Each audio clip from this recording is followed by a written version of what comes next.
Welcome to the Weekly Bull, the news show that tells you everything you need to know to be a well-informed student and American in under 5 minutes. I'm Carly Hoilman. And I'm Michael Sheetz. Let's get started. King's hosted its first ever Engage Day event last Wednesday, April 16th. Rachel Eliopoulos, a senior MCA major at King's, created the event with the goal of drawing attention to the concept of service and equipping students to serve their community. Engage Day kicked off with a lunchtime panel mediated by SBP-elect Maxine Falletta. The four-person panel featured individuals from King's and outside of King's, dedicated to serving the local and global community. Panelists took turns answering student questions and discussing why service matters. The day-long event also included a painting workshop, during which students learned how to paint Van Gogh's Starry Night, for an admission fee that went to benefit the New York City Art Ministry, Gifted Hands. Engage Day concluded with a chilly dinner where students heard more about practical ways they can begin serving.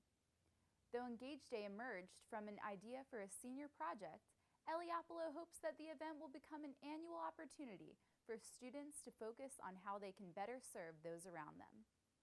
4 Kingsians spent an 8-week term reading and writing at Oxford this past spring. 2 of them, Selena Durgan, the former Tribune editor-in-chief, and Alex Nijkamp, a Tribune contributor, wrote articles about their experiences and delved into both the ups and downs of the trip. Before the term began, the students studied scriptures and worldviews with Kevin Bywater. Selena writes that she was unsure whether I would gain new knowledge from the Worldview Intensive, but now I can affirm the deep value of the summit weeks for students regardless of their backgrounds. Alex describes her mindset about Oxford's academic intensity before the term as probably not peaceful. But in hindsight, she's found that not to be the case, as she saw her time as a retreat from city life, a time of resting and learning. She also loved the community dinners, saying that at formal dinner, served every night, students wear their academic robes, professors eat at an elevated table, and the meal begins with the bang of a gavel.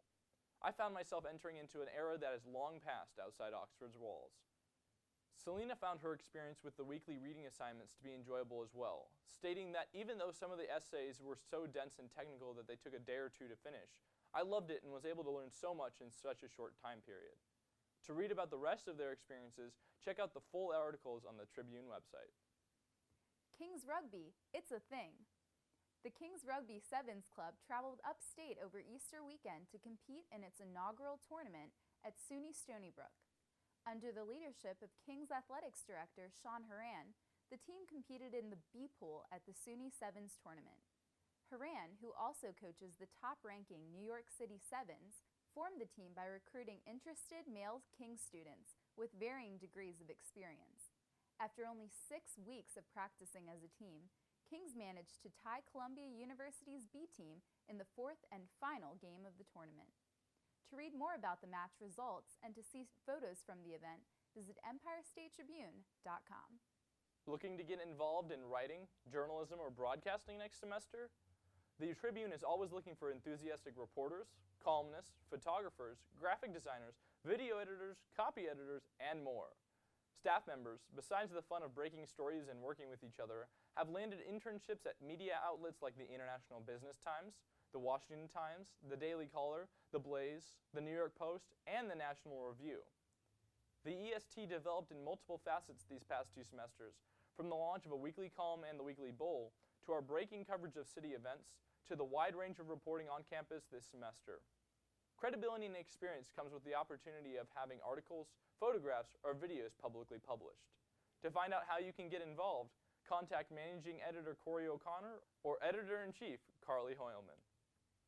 After over a semester of prep and production, the student-made comedic short film, Kelly vs. the Philosophers, is ready for release. Kelly is the brainchild of Joseph Normal Guy Holmes, who has been steady at work for the past few months in an effort to bring his creation to life. The film features a cast of 6 King's students. King's Image Films will host the premiere event Wednesday, April 30th at 8 p.m. in the City Room of the King's College. All are invited for music, food, and a Q&A after the film. And now for your top 5 OATKC posts of the week. If Jesus can rise from the dead this weekend, you can write 7,000 words. I don't know if I could go to this auction because I would literally buy every man. An anonymous love note in the library.